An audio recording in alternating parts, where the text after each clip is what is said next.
Good afternoon my dear student. मैं माया ज्ञान विद्या संस्कार एकेडमी विद्यालय वृद्धा से आप सभी छात्रों का स्वागत करता हूं।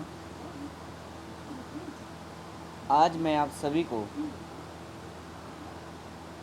विज्ञान विषय में कक्षा 8वीं कक्षा में जो प्रथम पाठ है फसलों का उत्पादन एवं प्रबंधन, इसको आगे बढ़ाते हुए मैं आपसे जो मैंने पिछली वीडियोज़ में आपसे चर्चा की एक कुछ पल के लिए मैं उस पर फोकस करता हूँ, फिर आपको आगे मैं यहाँ से ले चलूँगा।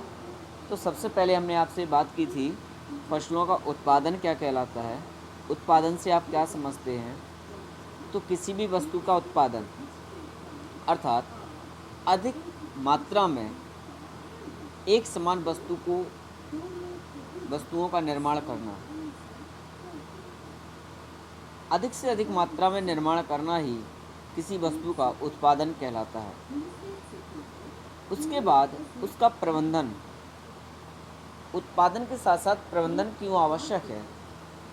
प्रबंधन की आवश्यकता इसलिए है, भविष्य में जब भी हमें उस वस्तु की आवश्यकता हो तो उस समय उस वस्तु को हम उपयोग कर सकें, उसकी पूर्ति कर सकें, इसके लिए हमें उसकी प्रबंधन करने की आवश्यकता होती है।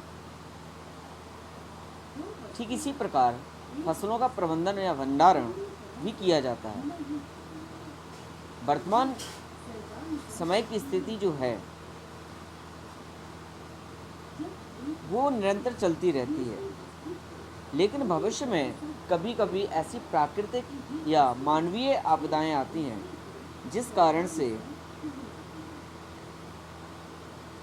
हम या हमारा बाजार शिथिल पड़ जाता है, हम मार्केट से सामान लेन देन नहीं कर पाते हैं। ऐसी स्थिति में हमारी आर्थिक स्थिति भी कमज़ोर हो जाती है। खान पान के लिए जो अनाज हैं वो भी, इसलिए फसलों का भंडारण गवर्नमेंट और प्रत्येक आम व्यक्ति, आम नागरिक भी करता है। गवर्नमेंट क्यों करती है? क्योंकि संकटकालीन समय में उस भंडारण से उस देश की जनता की खाना पूर्ति, भोजन की आवश्यकता को पूर्ण करने के लिए की जा सके। इसके लिए फसलों का भंडारण करना, उन्हें सुरक्षित स्थान पर सुरक्षित वातावरण में रखना फसलों का प्रबंधन कहलाता है। इसके पश्चात मैंने आपसे चर्चा की थी फसलें क्या कहलाती हैं। एक ही प्रकार के पौधों को एक निश्चित क्षेत्र में उगाने की क्रिया फसल कहलाती है। मौसम, जलवायु के आधार पर इन फसलों को बांटा गया था।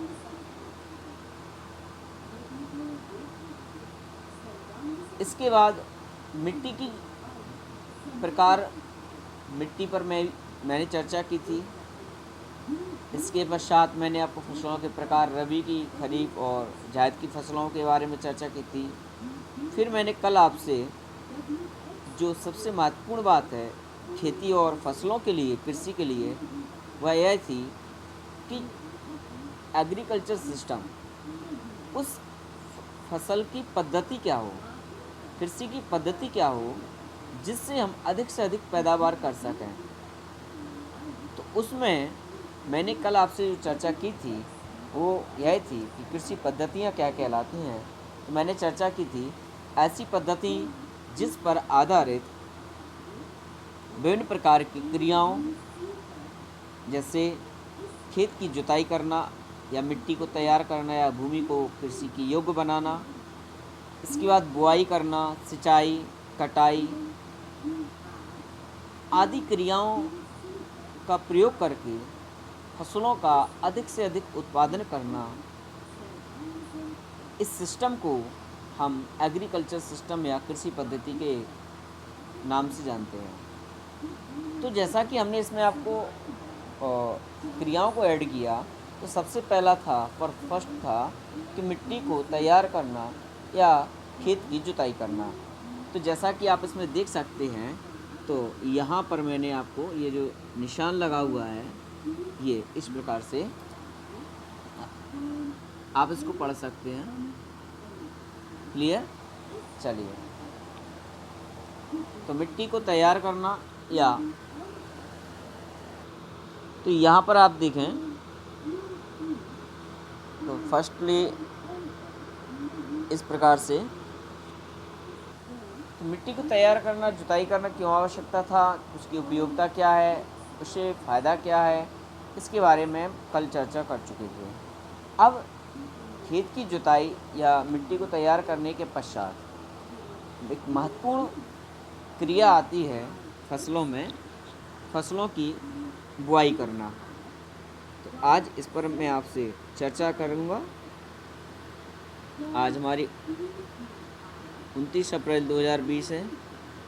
डियर स्टूडेंट्स, शिक्षा के साथ साथ आज एक बड़ी ही गंभीर समस्या से हम जूझ रहे हैं, जिस कारण से शिक्षा बाधित हो रही है थोड़ा सा, लेकिन यह एक अच्छा माध्यम है कि हम सभी आप लोगों से इस वीडियो क्लास के माध्यम से रूबरू हो रहे हैं और समुचित जानकारी आप तक पहुंचाने का प्रयास कर रहे हैं।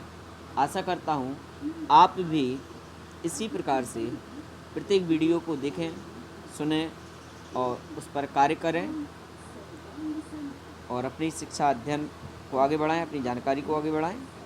तो दूसरा क्रिया है यहाँ पर बुआई करना। देखिए, सभी लोग कृषि से जुड़े हुए विद्यार्थी हैं हमारे, तो सभी जानते हैं कि खेत की जुताई करने के पश्चात बुआई करने का कार्य होता है। तो बुआई किसे कहते हैं, आइए। खेत की मिट्टी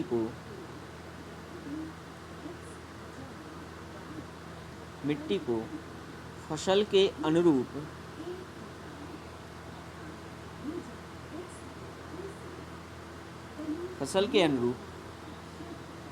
बनाने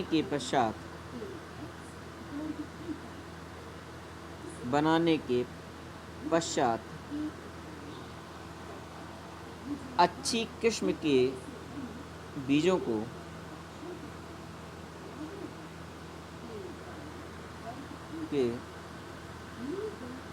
को भूमि के आंतरिक भाग तक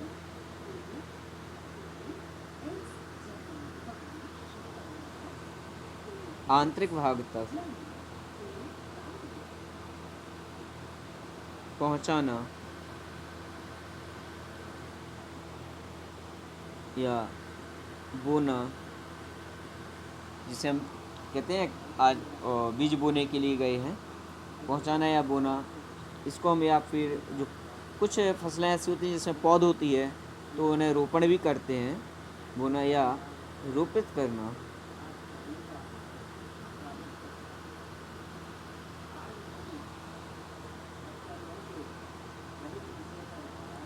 करने की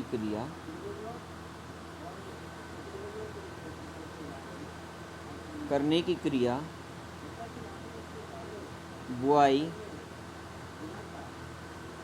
कहलाती है।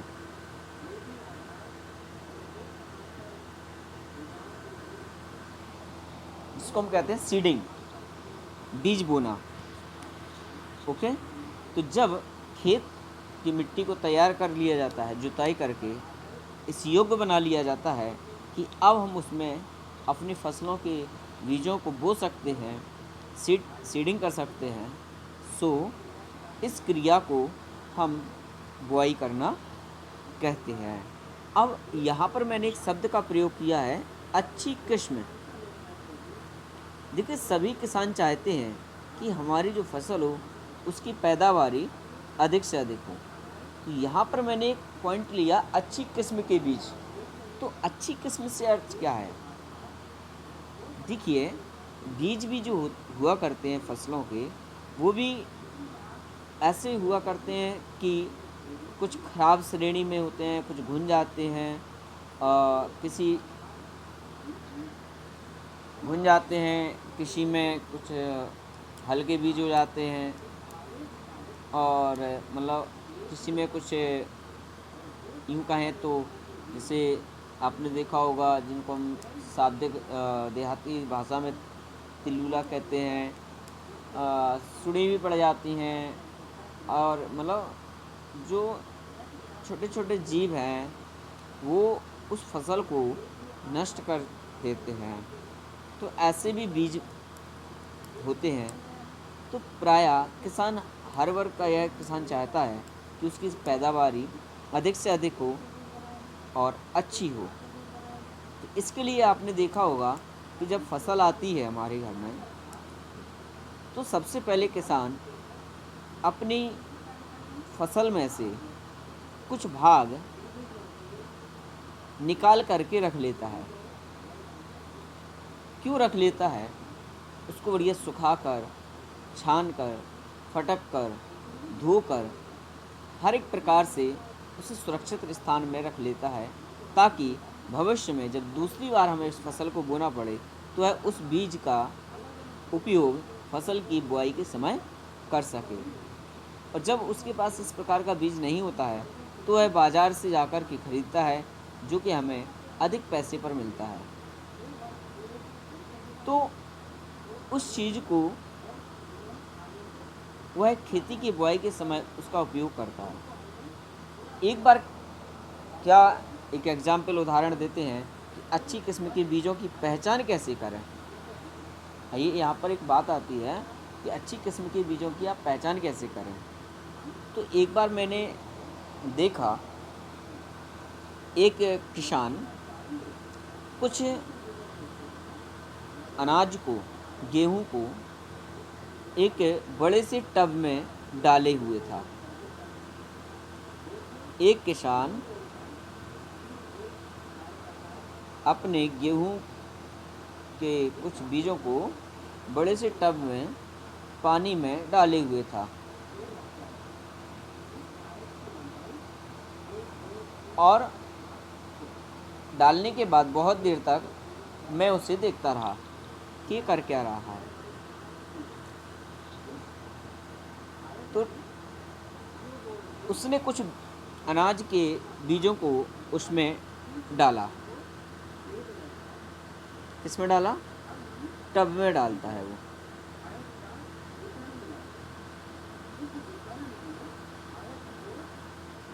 अब जब टब में उसने डाला तो कुछ बीज थोड़ी देर के पश्चात हम देखते हैं कि वह तली में आकर के बैठ जाते हैं। यानी जो पदार्थ था टब, उसकी निचली सतह में आकर ठहर जाते हैं, और जबकि कुछ बीज उसकी ऊपरी सतह पर तैरते हुए नजर आते हैं।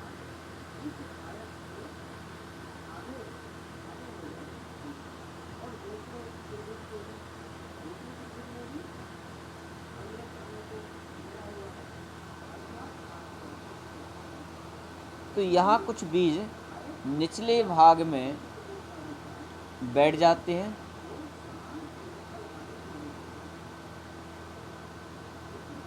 कुछ बीज निचले भाग में बैठ जाते हैं, और कुछ दाने ऊपरी सतह पर तैरते हैं।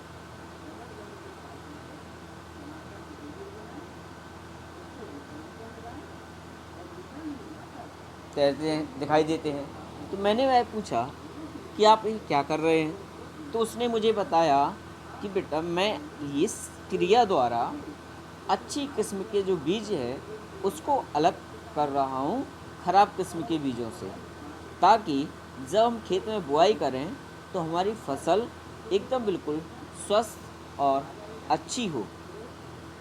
तो मैंने कहा इसमें कैसे पता चलेगा कि कौन सा बीज अच्छी किस्म का है, कौन सा ख़राब किस्म का बीज है। तो उसने मुझे बताया कि जो दाना अनाज का ऊपरी सतह पर तैर रहा है वो खराब हो चुका है।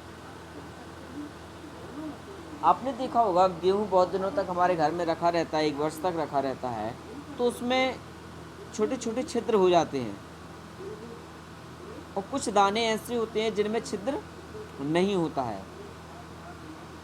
तो छिद्र हो जाने के कारण से उनमें एयर आ जाती है और उस कारण से वो हल्के हो जाते हैं और हल्के होने के कारण से वो पानी की सतह पर तैरते रहते हैं।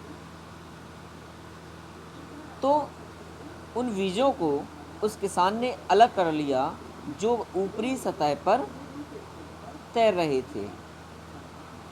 तो यहाँ पर ऊपरी सतह पर तैरने वाले बीजों को उसने अलग कर दिया और जो दाने निचले सतह पर बैठ चुके थे उनको उसने अलग करके एक अलग पात्र में रख लिया।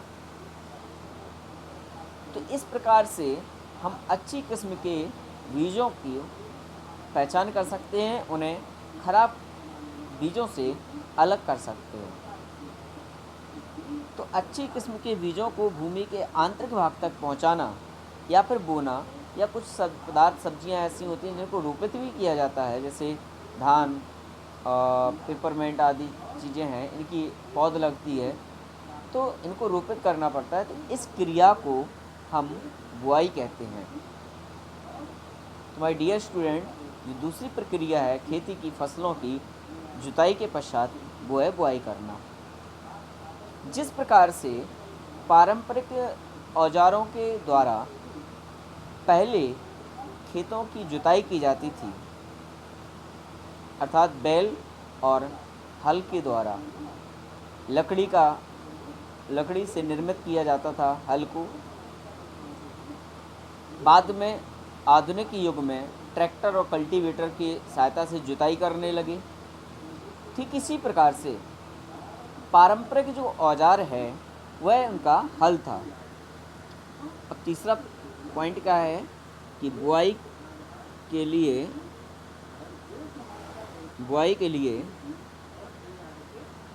औजार।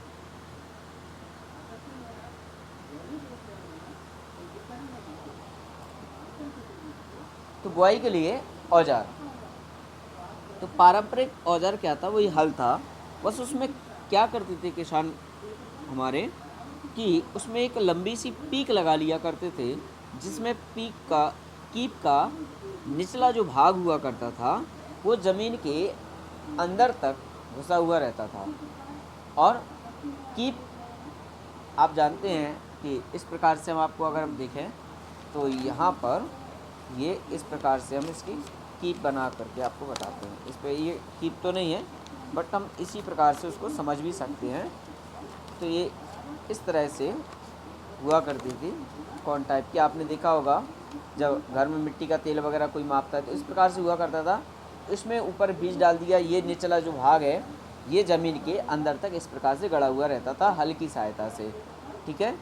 तो उसमें वह बीज डाल दिया करता था और हल का जो नुकीला हिस्सा ज़मीन के अंदर जो ज़मीन को उखाड़ने का काम करता था, मिट्टी को ऊपर लाने का काम करता था, पोली करता था, उसकी सहायता से कीप से बीज उसमें भूमि के आंतरिक भाग तक पहुँच जाया करता था। तो पारंपरिक तो स्रोत यही था, औजार यही था। दूसरा क्या है, आज वर्तमान समय में बुआई के लिए सीड्रिल नामक उपकरण का यूज किया जाता है। तो आज हम सीड्रिल का उपयोग करते हैं। तो ट्रैक्टर और सीड्रिल के माध्यम से आज हम बुआई का कार्य पूर्ण कर लेते हैं। सीड्रिल भी एक प्रकार का जो यंत्र है वह भी ठीक इसी हल के प्रकार से ही है। इसमें लोहे के पान के आकार के नुकीले कुछ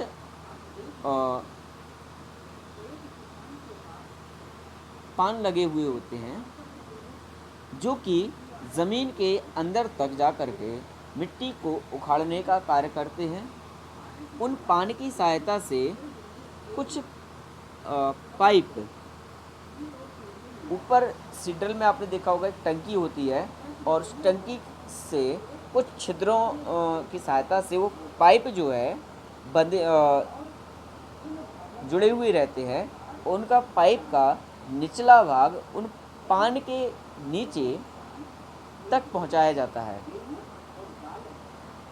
तो इस प्रकार से वो नीचे से मिट्टी को ऊपर लाने का कार्य करते हैं पान, और वो पाइप के माध्यम से बीज जो है भूमि के अंदर तक पहुंच जाता है।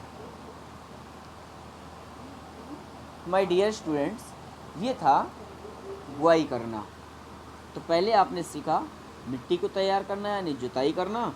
आज हमने आपसे बताया कि खेत में बुआई कैसे करते हैं और किस किस्म के बीजों का हम बुआई के लिए उपयोग करते हैं, और बुआई के लिए हम किन उपकरणों का प्रयोग करते हैं, इसके लिए आज हमने यह जाना और सीखा। इसके बाद आता है तीसरी जो क्रिया है हमारी, वो है खाद एवं उर्वरक, जो कि बड़ा ही महत्वपूर्ण काम है। देखिए, अच्छी किस्म के बीज अच्छी तरह से पहले हमने खेत की जुताई कर दी, फिर अच्छी किस्म के बीजों को बो भी दिया, लेकिन हर व्यक्ति चाहता है कि अधिक से अधिक पैदावार हो। आज अगर हमने 8 क्विंटल प्रति बीघा या यूँ कहें कि 20 क्विंटल प्रति हेक्टेयर के हिसाब से हमने पैदावार पाई है, तो आज हम 20 क्विंटल कर रहे हैं, कल हम 25 क्विंटल करना चाहते हैं, 22 क्विंटल करना चाहते हैं, 30 क्विंटल करना चाहते हैं, इसको हमेशा बढ़ाना चाहते हैं। तो इसके लिए खाद एवं उर्वरक की जो क्रिया है वो बड़ी ही विशेष और महत्वपूर्ण होती है फसल में और खेती में। क्यों होती है? क्योंकि आजकल हमने आपसे कल चर्चा की थी कि खेतों को हम खाली नहीं छोड़ते और लगातार कोई ना कोई फसल, कोई ना कोई सब्जियां उसमें उगाते रहते हैं। तो जिस कारण से मिट्टी में जो उपस्थित पोषक तत्व हैं उनमें कमी आ जाती है। तो एक एग्जाम्पल भी मैंने दिया था कि यदि घड़ा से हम पानी लेते रहेंगे तो घड़ा तो खाली हो जाएगा, तो उस घड़े को भरना भी तो पड़ेगा। तो उस घड़े को जब भरना है तो हमें हैंडपम्प या पाइप या किसी भी चीज़ से, वाटर संयंत्र से उसे भरना पड़ेगा। तो ठीक उसी प्रकार से जब मिट्टी को में ऐसे बार बार पोषक तत्वों को हम लोग लेते हैं तो उसमें कमी आएगी। अब उस कमी को दूर करने के लिए हम एक रासायनिक खाद और उर्वरकों का यूज़ करते हैं। तो प्राचीन काल में तो लोग गोबर की खाद, जिसे हम कंपोस्ट खाद भी कहते थे, इसे नेचुरल खाद भी कहा जाता है, प्राकृतिक खाद भी कहा जाता है। तो इसका यूज़ लोग खेती के समय किया करते थे, और जब गर्मियों में खेत खाली हो जाया करते थे तो घर पे जो हम लोग घूरा कहते हैं, जैसे वहाँ पर गोबर डालते रहते थे, घर का कूड़ा करकट डालते रहते थे, और उसको एक साल में एक बार इकट्ठा हो जाता था और खेतों में जा कर के उसको छिड़क दिया करते थे, पूरे खेत में बिखेर दिया करते थे। तो जो कि खेत की उर्वरा शक्ति को कई गुना ज़्यादा बढ़ाने का कार्य किया करता था। लेकिन आज के समय में हम डिपेंड हो गए हैं रासायनिक उर्वरकों पर।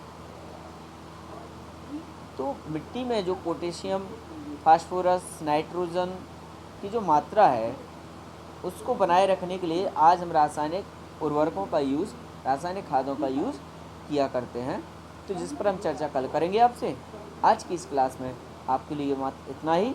तो हमने आज आपको बताया कि बुआई कैसे करते हैं और बुआई करने में किस किस उपकरण का यूज करते हैं और किस प्रकार के बीजों को हमें बोना चाहिए और उसके पश्चात हमें क्या करना चाहिए। इसके लिए हम कल आपसे पुनः एक बार वीडियो क्लास के माध्यम से आप तक अपनी बात को पहुंचाएंगे। आज की इस कक्षा में मात्र आपके लिए इतना ही। अपने अध्ययन को सुचारू रूप से जारी रखें। जो भी आपको बताया जाता है, बोला जाता है, उस पर आप अमल करें और अपने कार्य को निरंतर प्रगति की ओर ले जाएं और अपने अध्ययन को भी ले जाएं, ताकि आप अधिक से अधिक जानकारी अपने जीवन में जुटा सकें। Thank you very much.